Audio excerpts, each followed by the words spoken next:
Este mês nós estamos nos dedicando ao livro A Morada dos Elísios e então vamos fazer algumas considerações sobre ele.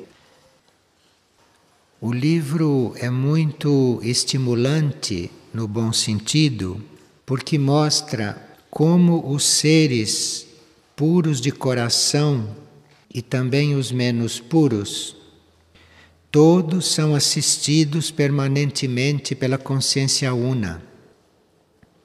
E vemos que entidades superiores, mensageiros de mundos transcendentes, energias cósmicas, auxiliam a Terra e os homens em todas as circunstâncias. O livro tem início com a frase "É noite na Terra" e termina com a frase "O Senhor dos Senhores sabe qual é o destino e de todos cuidará".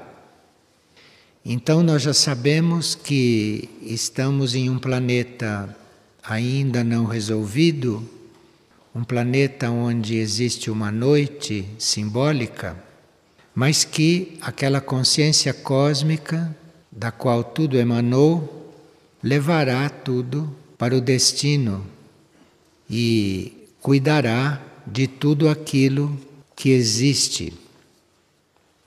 A Morada dos Elísios, visto antes do livro ser escrito, era um livro de umas 600 ou 700 páginas. Mas durante o seu processo de descida para a escritura, ele foi sendo sintetizado. E de 600 ou 700 páginas que teria, ele passou a ter 90 e poucas. Seria inviável um livro daquela extensão servir a todos. E assim a ambientação dos níveis de consciência, aquilo que era a vida nos diferentes níveis de consciência e a sua descrição, isto foi tudo retirado. E as descrições das regiões de consciência em um planeta imaginário também foi substituído pela situação e pela história de 3 personagens que passaram a ser desta Terra. Então o livro de um planeta imaginário passou a ser algo aqui.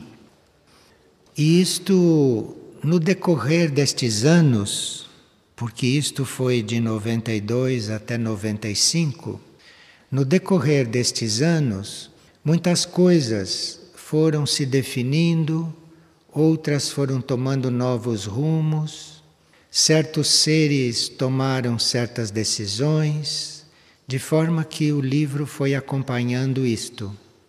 E este livro, de 90 e poucas páginas, é o final de uma certa etapa, o final de um certo processo, que antecipa, nas suas conclusões, o processo nosso de agora, isto é, na mente única, a androginia já existe, já foi criada e já existe.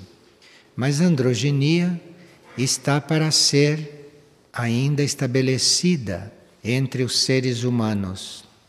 Mas no final do livro estão reunidos os elementos que vão formar esta androginia com a ajuda e com a força daquilo que é a consciência única. Os 3 personagens que eram de um planeta imaginário, mas que depois se transferiram para cá, se transferiram para esta Terra e se tornaram seres concretos. Estes 3 personagens são Saikuma, Zernog e Bardo. E esses nomes têm um ar, um som de coisas que não é desta Terra. Esses três personagens, Saikuma, Zernog e Bardo, eles são simbólicos, como todo o livro é simbólico. Esses personagens simbolizam, Saikuma, o aspecto feminino nosso. Zernog simboliza o nosso aspecto masculino. E Bardo representa os elementos terrestres em conflito nos corpos e na personalidade dos seres humanos. Então, Saikuma, o nosso aspecto feminino, a nossa polaridade feminina, Zernog, a nossa polaridade masculina, e Bardo, os elementos terrestres em conflito nos nossos corpos e na nossa personalidade. E o livro também é simbólico no sentido de que representa a trajetória interior desses personagens, isto é, a nossa trajetória interior. Mas existem muitos outros nomes e muitas outras personagens que representam energias ou consciências que acompanham o desenvolvimento do planeta e que acompanham o desenvolvimento de todos os seres aqui existentes.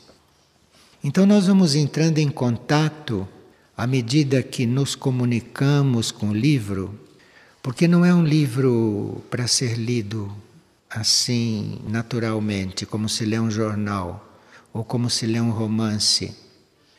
É um livro para ser lido com todo o nosso ser e com todos os nossos sentidos.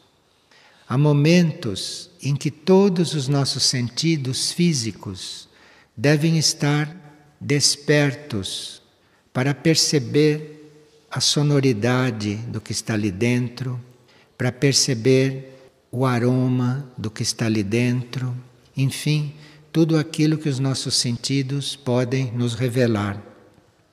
E os nossos sentidos internos teriam que estar também atentos, bem abertos, porque os outros personagens representam coisas internas, representam situações internas. Como, por exemplo, Aditi, que é um personagem do livro, que é uma consciência que trabalha no resgate dos seres. Então não é uma consciência terrestre. Os guerreiros, no livro, são as energias cósmicas que auxiliam a Terra. O eremita, que a uma certa altura aparece para os personagens centrais, o eremita representa uma consciência já amadurecida e despertada para a realidade fora do tempo e do espaço. Então nós encontramos aqui na Terra um eremita, isto é, encontramos uma consciência já fora do tempo e do espaço, uma consciência diante da realidade intemporal. Isto nos ajuda bastante a estarmos em certas situações bem concretas e, ao mesmo tempo, estarmos nos preparando ou já estarmos abertos para situações menos concretas, para situações mais internas e que exigem de nós uma maior atenção ou uma atenção diferente dessa atenção que nós dedicamos aos assuntos concretos.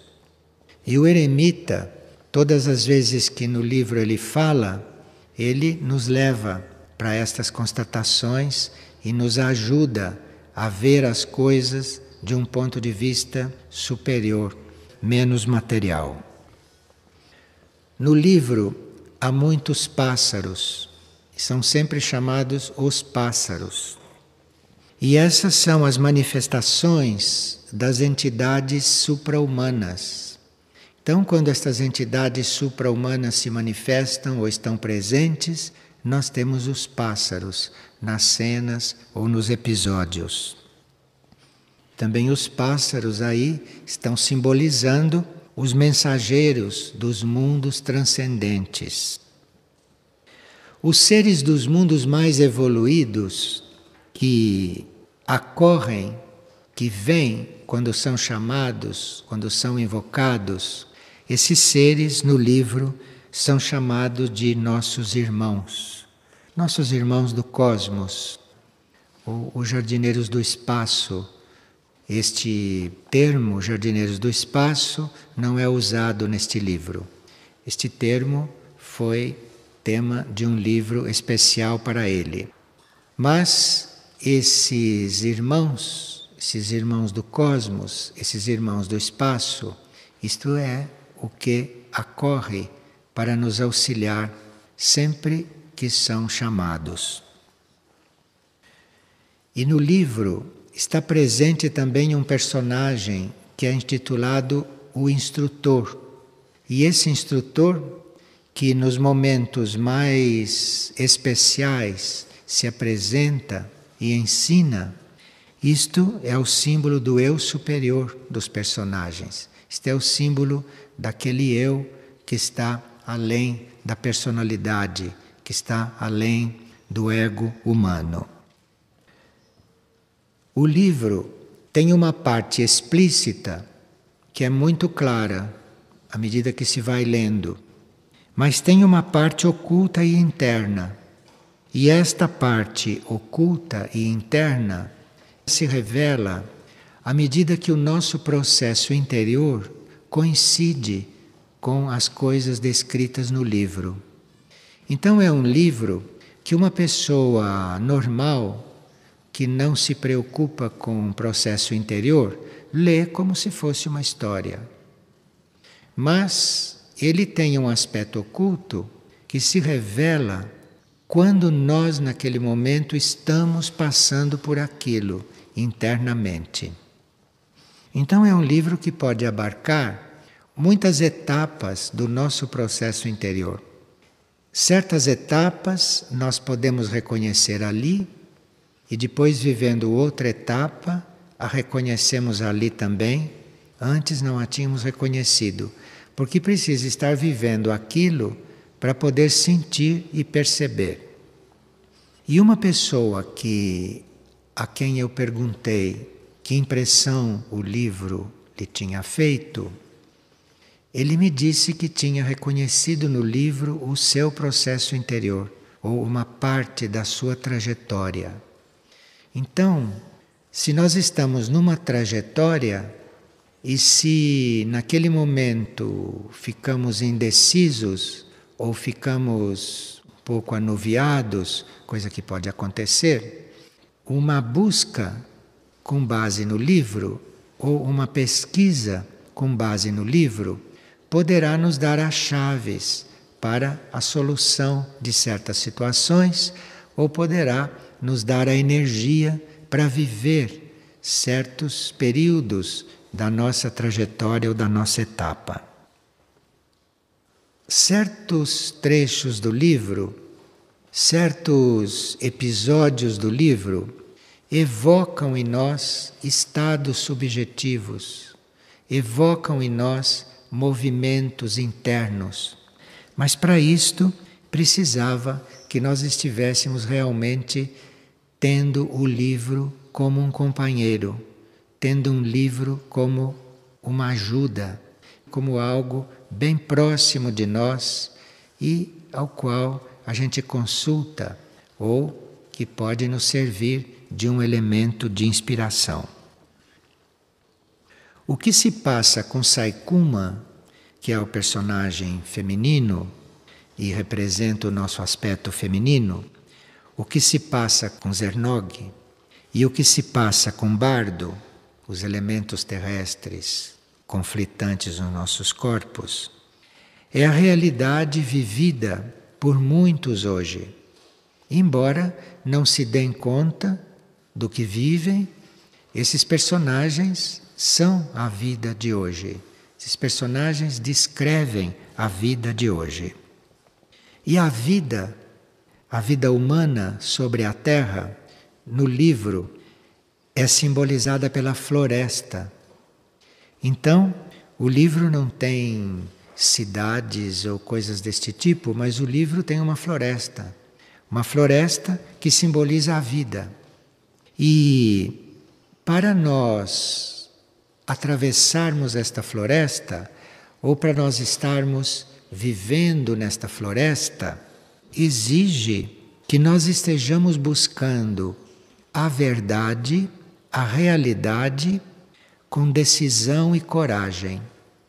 Então, a vida sobre a Terra, quando não é a busca da verdade, é realmente uma floresta muito intrincada.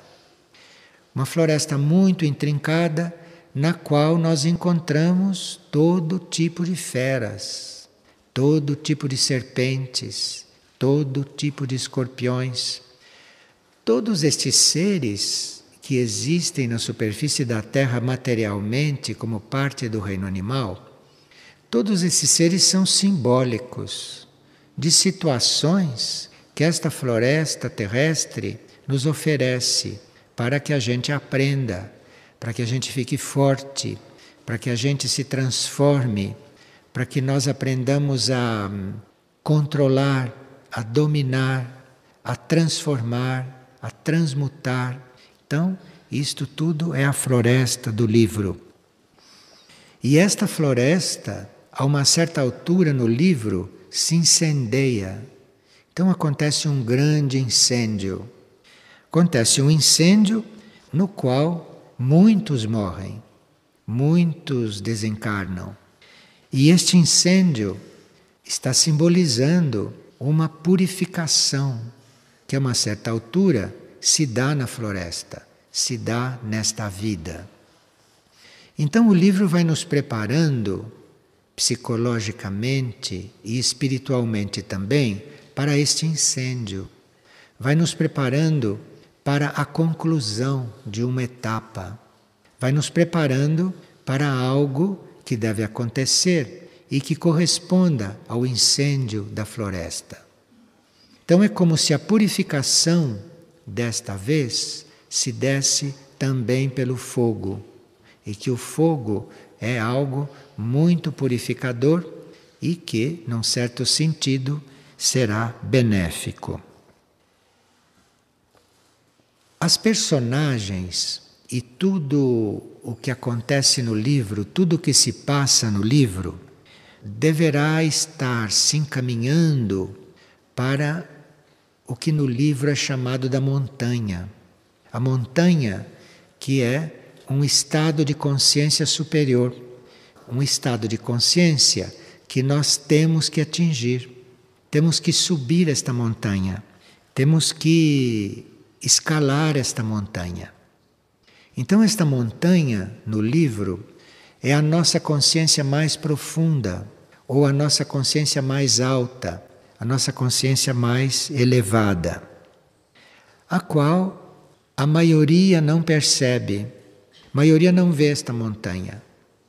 E ela está aí para ser realmente escalada. E nós temos que encontrar os meios para escalar esta montanha. Temos que encontrar os meios para nos sentirmos em casa nesta montanha. Porque esta montanha é aquele estado de consciência que vai nos levando, nos preparando para uma certa morada. Isto é, um estado de consciência cósmico, um estado de consciência superior, a morada dos Elíseos, como é chamada no livro. Então, neste estado, isto é o nosso destino, isto é o nosso rumo. No livro estão sempre presentes as luzes, luzes no céu. E essas luzes que se veem no céu, no livro e na vida também, na vida material, na vida concreta, na nossa vida humana, nós vemos estas luzes. Estas luzes no livro são os antigos guerreiros, isto é, aquelas energias cósmicas que permanentemente auxiliam a humanidade e que permanentemente auxiliam o planeta. Isto desde o princípio, desde o começo. E essas luzes, ou esses guerreiros, quando estão presentes e nós os reconhecemos, ou quando não os reconhecemos, mas eles nos trabalham, eles nos alcançam, então estas luzes ou estas energias cósmicas presentes despertam o fogo imaterial no nosso íntimo, no nosso ser. Então nada disto é para desenvolver a vida material na Terra, porque esta vida já está desenvolvida. Isto é para acender um outro fogo. Todo este trabalho das luzes, sempre presentes no livro e aqui na Terra também, essas luzes estão aí para despertar este fogo imaterial no nosso íntimo, no nosso âmago, porque com este fogo despertado nós podemos viver todo este sofrimento terrestre, podemos viver isto e atravessar esta floresta, atravessar tudo isto, mas sairmos incólumes, sairmos inteiros, sem abalos. Então estas luzes presentes nos ajudam neste trabalho. E toda a trajetória do planeta, que sempre foi muito sofrida, e toda a trajetória da humanidade, que também foi muito sofrida e que muito fez sofrer aos outros reinos que coabitam este planeta, essas luzes sempre ajudaram a que nós subíssemos esta montanha, a que nós chegássemos a esses estados de consciência superiores. Essas luzes, como nós vemos e sabemos, elas não fazem rumor. Elas estão sempre deslizando, estão sempre se encaminhando, elas estão sempre em movimento e ninguém as escuta, ninguém as ouve. Elas são silenciosas. Então nós vemos que a ajuda que recebemos é uma ajuda silenciosa. Tão silenciosa que às vezes nós nem reconhecemos que estamos sendo ajudados. Tão silenciosa que muitas vezes nós não nos damos conta de quanto estamos sendo ajudados. Com esta presença luminosa, com esta ajuda que recebemos, o medo também desaparece. Então, quem consegue perceber estas luzes, quem consegue perceber estas presenças, quem consegue notar estas presenças e fazer um contato com elas, então isto é um ser que não vai mais ter medo. Então, essa presença cósmica ou essas luzes que nós somos convidados a perceber, que nós somos convidados a acompanhar, a detectar, isto transfigura tudo o que toca. Isto transforma tudo o que toca. E a discórdia, que é uma nota que a superfície do planeta Terra soa normalmente, a discórdia, esta nota, com a presença dessas luzes, é continuamente transmutada em integração, é continuamente transmutada em união.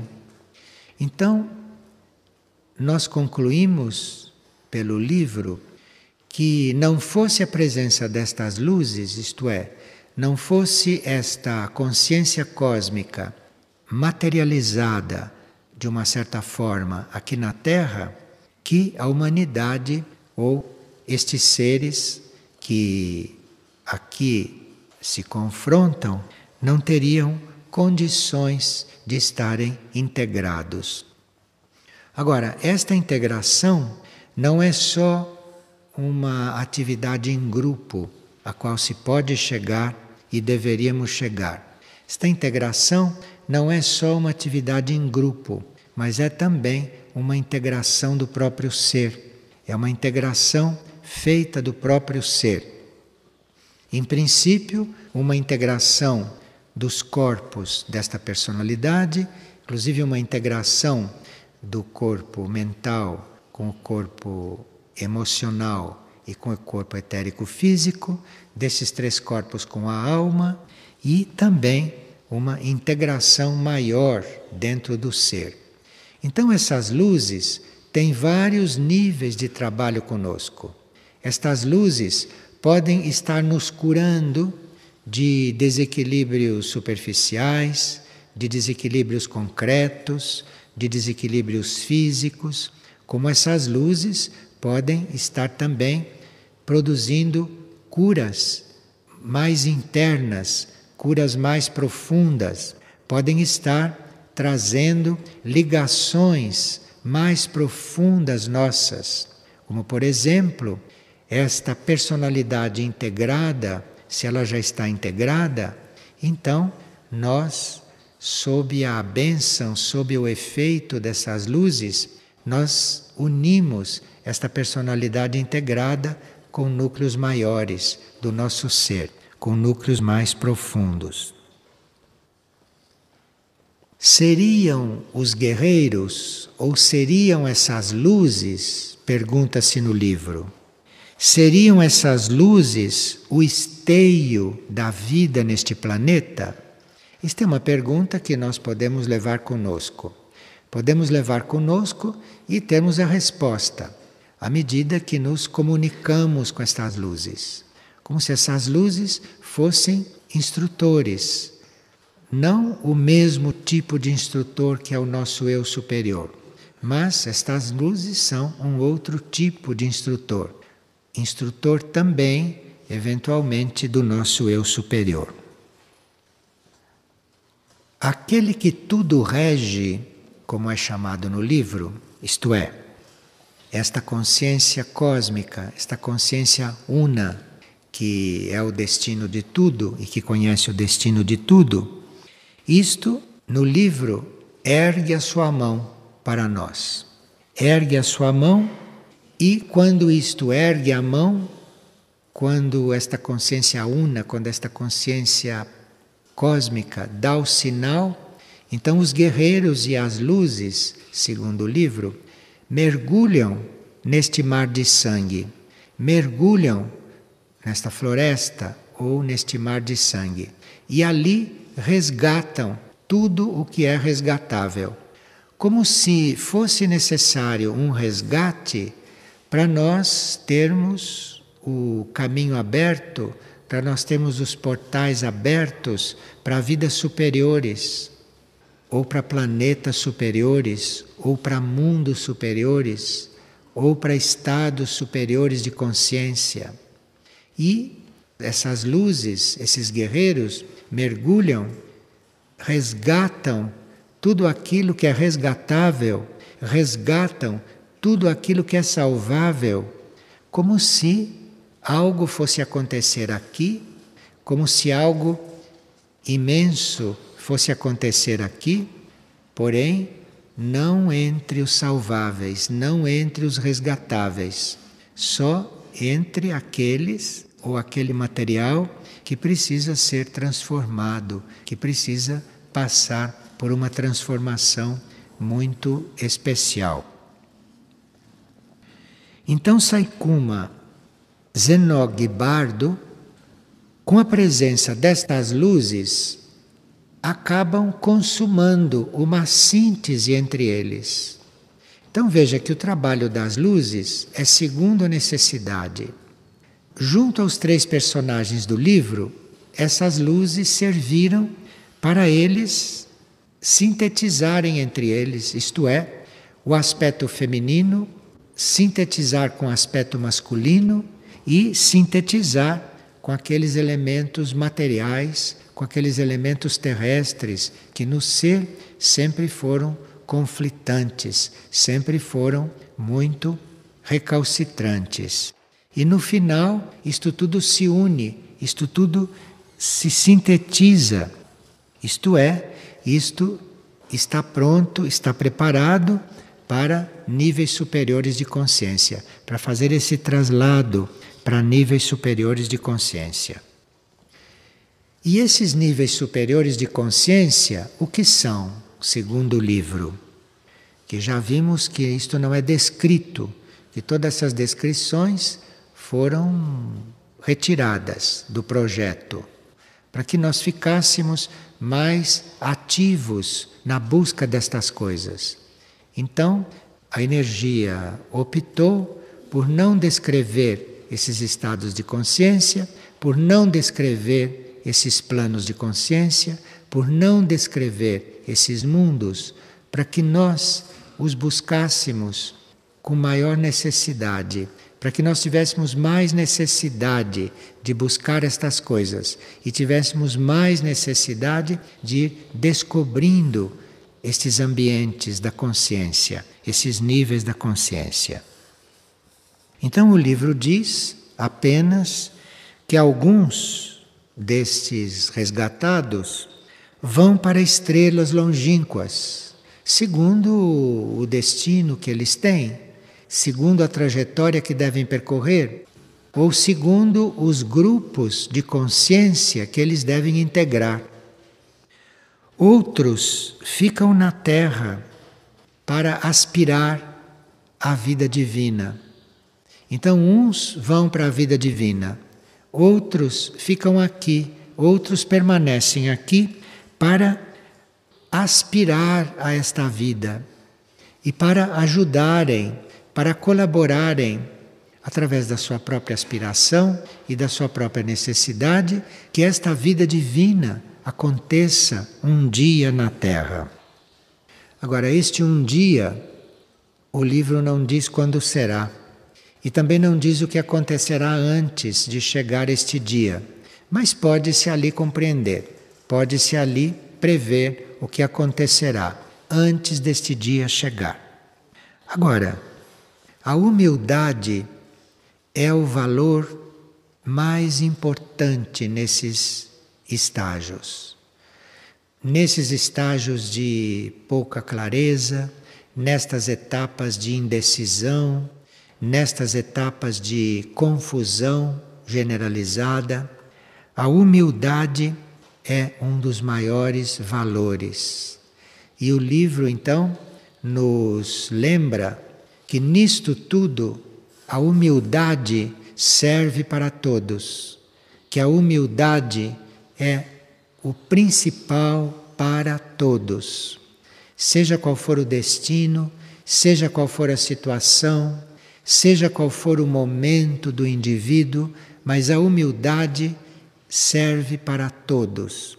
E no âmbito deste grande ser que é a humanidade, no âmbito desta entidade, a humildade é aquilo que se requer, é aquilo que vai resolver esta caminhada ou esta trajetória. E a nossa vontade de encontrar esta humildade e a nossa vontade de realizar esta humildade e esta vontade de encontrar esses níveis superiores de consciência ou esses estados superiores de consciência, isto é o trabalho. Isto é o que nós teríamos que alimentar, isto é o que nós teríamos que realizar. Quando formos andrógenos, isto é, quando o aspecto feminino e o aspecto masculino e os aspectos terrestres estiverem em nós fundidos, harmonizados e elevados, então nós seremos andrógenos. E, como andrógenos, teremos as pleiades distantes, teremos as estrelas, teremos os mundos superiores como rumo. Ou então, como andrógenos, poderemos ser devolvidos a esta terra. Porém, estes andrógenos, depois da terra ter sido purificada. Então, há andrógenos que seguirão o seu caminho estelar, e andrógenos que serão devolvidos à Terra, que serão restituídos à Terra. Mas esses terão que aguardar que o processo de purificação da Terra esteja terminado e esteja resolvido. Então aí nós temos uma visão deste livro, mas esta busca, esta pesquisa a respeito de dados, a respeito de ações, a respeito de acontecimentos que se dão com estes personagens, isto é muito importante para nós neste momento, porque eles vivem o que todos nós estamos vivendo, no trabalho de organizar essas polaridades em nós e o trabalho de harmonizá-las e o trabalho de fundi-las. Isto é muito importante.